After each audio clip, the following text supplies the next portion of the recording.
زمان لما كان حد بيعمل حاجة غلط كنت بقول ايه ده، هو الشخص ده ازاي بيعمل كده، ازاي يسمح لنفسه يعمل كده. وكنت بحط نفسي موضع اللي هو الحكم، اللي هو انا بحكم على الشخص ده خلاص. كان عقلي صغير قوي قد كده زمان. تلف الايام وتدور، وبعد كده ربنا سبحانه وتعالى يشاء القدر ان هو اتحط مثلا في موقف مشابه، والاقي نفسي ان انا بعمل نفس ردود الافعال للناس اللي انا كنت بتريق عليهم، او بقول مش بتريق، بقول ازاي يعملوا كده.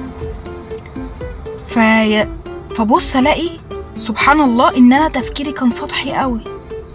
هو انا ازاي ما كنتش ببص بعمق قوي جوه؟ فلما بمر بضغوطات نفسية او حاجات والاقي نفسي بتصرف ده، اقول الشخص ده اكيد كان غصب عنه ووصل لحاجة زي دي. طبعا مش هنتكلم في موضوع ان شخص سرق ونصب والكلام ده، لا، احنا بنتكلم في هفوات او في حاجات تانية. اتعلمت ان انا محكومش على الشخص اللي قدامي ده بشكل سطحي، او اعذره، اديله عذره، اقول اكيد اتحط في ضغط نفسي، اكيد ربنا كان عايز يختبره، اكيد غصب عنه، وهكذا. لكن محكومش ابدا على حد. اتعلمت ان انا محكومش على حد. بقيت ادعيله، اقول ربنا يعافيني ويعافيه يا رب. خد بالك انت ربنا ما حطكش في الموقف ده ولا اختبر صبرك. انت ممكن ربنا يختبر صبرك وتلاقي نفسك بتفشل. ليه؟ لانك انت اتريقت على حد تاني، فهو دين تدان لحد ما تتعلم الدرس، وبعد كده تبطل تبص على الامور بسطحية، تبص لها بعمق اكبر.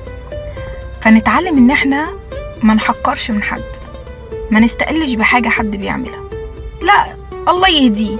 شخص غلط فيك يمكن مضغوط، شخص قليل الادب ما ترباش، شخص حرامي ما لقاش حد يقول له حرام وحلال وبتاع. بس الفكرة في ايه بقى يا جماعة؟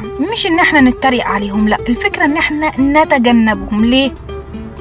لان دايما السيئة بتعم والحسنة بتخص. انت مع الشخص ده فهتلاقي نفسك اصلا شربت منه غصب عنك، اسلوبه وكلامه وطريقته. فاهمني؟ فكل اللي احنا نقدر نعمله ان احنا نتجنب الاشخاص دي، نتجنبهم بس، ونشتري دماغنا وندعي لهم بالهداية عشان ما ينجناش من اذاهم. احنا مش قد الاذى، تمام؟ كل واحد عايش واللي فيه مكفيه، وربنا يهدي الجميع، بس مع نفسه مش على غيره. ماشي؟ السلام عليكم.